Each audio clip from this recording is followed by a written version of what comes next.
Maayong adlaw, kumusta kayo dyan? So mga day, nandini pala tayo sa may Fahil Seaside kasi may nakita ako mga maraming ilaw-ilaw day. May mga ilaw-ilaw dito at yun pala, meron silang mga parang small restaurant. So nagpadala pala ako ngayon day kasi day kailangan ko sa bahay day, may pinapagawa ako, kailangan ng pera.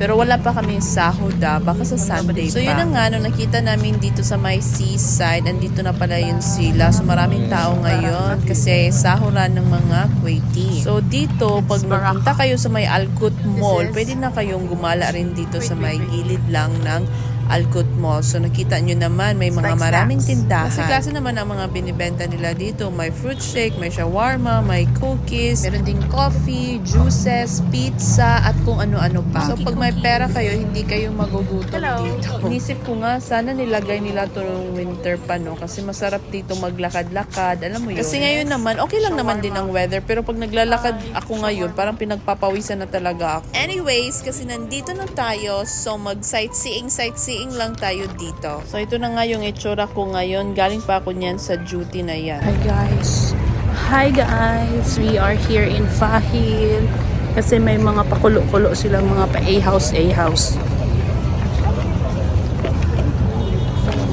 So yun na nga guys, maichichika pala ako sa inyo kasi nga nagpadala ako ng 3,000 sa kapatid ko. Alam nyo ba guys na ang taas-taas ng palitan ngayon, 188 pesos. Sarap sana magpadala dahil kung marami kang pera at kung may sahod na, kaso wala pa dahil. Tapos parang nababahala ako sa kalakihan ng palitan kasi minsan kasi iniisip ko kung ano yung mga sitwasyon nila na nasa Pilipinas, diba? Kasi sobrang taas ang palitan. So meaning, mataas din ang mga bilihin sa Pinas. Para alam mo yung happy ka pero hindi, parang hindi. So anyways, kasi kailangan ng kapatid ko, so yun, pinadalhan ko na lang siya ng pera. Kasi naman pang maintenance or pang-repair doon sa Blue House. So ito palang nilalakaran natin guys. Ito palang yung sa gilid ng mall. So ito talaga yung main entrance nila. May nakasulat na Souk Al Sahil.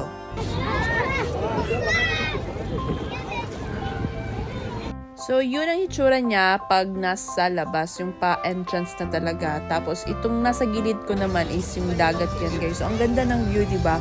Kasi masarap dito mag-chill-chill, mag-upo-upo sa may mga bench, nakaharap kasi yung dagat, masarap yung hangin, at masarap din yung weather. Yun ang pinakamasarap talaga kung okay ang weather. Kasi mabuburaot ka naman kung sobrang init, diba? Parang hindi rin ako mag-i-enjoy pag sobrang init, lalo na ako. Ay naku, yung katawan ko, sobrang naiinitan ako. Tapos dyan naman sa may gitna ng mga lights na yan, merong mga bench dyan. So free pa lang entrance dito, walang bayad. So, pwede kayo, kahit anong oras kayo dito, pwede kayong umupo dun sa may dagat, sa may seashore talaga, pwede dyan sa may ilaw-ilaw na yan, at pwede rin kayong tumambay dito sa mga A-house. Pero pag tumambay kayo guys, dapat may bilhin naman kayong mga food, hindi lang yung tambay-tambay. So, today pala is Thursday, bukas is Friday, so off, kaya maraming tao dito sa may seaside. At sahuran din ng mga locals. Kaya marami talagang tao dito. Buti na lang talaga na meron silang pag ganitong pakulo dito kasi nagkatao na dito sa may seaside. Dati kasi guys, ang dilim-dilim dito. Parang maglalakad ka lang pero madilim siya. Wala siyang kabuhay-buhay. Tapos marami ding mga bata dito na naglalaro. Pero safe naman dito kasi meron ding mga naka-standby na mga pulis. At dyan naman sa kaliwa, dyan na yung main highway talaga. So, hindi ka na maglalakad ng sobrang layo guys. Kasi dyan sa left side na yan, dyan na yung main highway. So, dyan ka na sasakay ng taxi. Hindi ko lang alam bakit yung ibang A-house parang nakasarado pa. Wala pa silang masyadong foodings. Baka siguro late na silang magbubukas talaga. Parang ganun. So, bilog na bilog ang mundo ngayon guys. Maliwanag ang buwan. Dito rin masarap magtambay, mag-jogging sa umaga guys kasi walang tao dito sa umaga. Masarap dito mag-jogging. Tapos meron din silang court dito ng mga basketball tsaka volleyball. Pumupunta ako dito ng umaga, merong mga Pilipino dyan, maraming mga Pilipino dyan na naglalaro ng basketball kasi tayo naman mahilig tayo sa basketball, diba? Tapos sa kabila naman may mga ibang nationals na naglalaro din. Pero hindi ko lang alam kung pwede dito yung mga kids na may mga scooter ba. Kasi kailangan kasi yun ng flat surface. Hindi naman to kasi park siya. Ano siya, parang beach seaside. Pwede silang mag-scooter dito siguro na side na to. Pero sa labas na. At kung gusto nyo naman mag-picnic, pwede naman siguro mag-ano lang kayo ng blanket or banig, diba? parang nafe-feel ko talaga yung vibes dito na parang katulad na talaga siya ng Marina Mall na may nagpi-picnic sa seaside. Alam mo yun, pakain-kain, relax-relax, unwind-unwind. Matagal na kasi ako hindi nakapunta sa Marina Seaside, kaya na-remember ko lang siya ngayon dito. So, yun na nga, Day. Bukas is Friday, day off. Wala pa tayong sahod, Day. Waiting pa ako, Day, sa Sunday, Day, para magkasahod, Day. Kasi nga, hindi pa pumasok ngayon, Day. Thursday, Day. Baka half day lang ang bangko, Day. Pero hayaan mo na, ilang tulog ng naman, diba?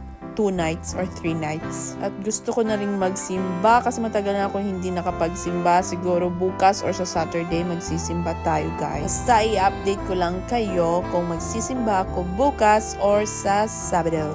Ay, nakalimutan ko palang sabihin sa inyo, guys, na may bitbit akong H&M. So, yun na nga, nung nagpadala ako, meron akong nakitang sale sa H&M na tagwa 1KD lang. Isa siyang trouser and then naka-sale kasi siya. Ngayon, actually, 2KD, tapos meron ka kasing aura, so may discount na siya. So, parang nasa 1KD lang siya something. So, greenab ko na lang kasi nga, wala na rin akong trouser. Parang hindi na siya nagkasya or parang wala na akong mapili sa closet ko. Char closet. Diba, guys? Diba, dime? Ang H&M dito sobrang mura, no? Pero sa Pilipinas, 1,000, libo-libo, dime. Hindi ko alam, dime. Bakit ang mahal ng H&M sa Pinas, dime? Samantalang dito, parang kusina lang natin yung H&M. Pero anyways, kasi may mga friends din tayo, mga nagtatrabaho sa H&M, additional pa siya discount pag nandun sila sa branch na yon. Pero pag wala, nag-message nga ako, Day, sa kaibigan ko, Day. Sabi ko, Day, meron ka bang ganitong trouser, Day?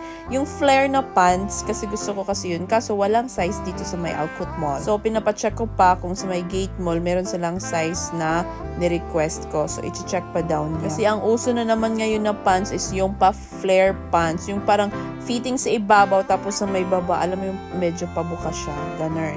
Balik tayo sa old days. Alam mo kasi minsan yung mga design lang ng mga clothing style is parang umiikot lang siya. Ngayon, pa skinny. Next naman is pabuka ka, pa-flare. Parang ganun. Parang umiikot lang talaga siya, no? Wala lang. Chineke ko lang sa inyo kung anong mga update ngayon. So, yun na yun, guys. I hope na nag-enjoy kayo sa video na ito at nalaman nyo kung saan tong lugar na ito at para mapuntahan nyo na rin. So, thank you again, guys, for watching on my video. Please don't forget to like and subscribe on my channel. Bye-bye!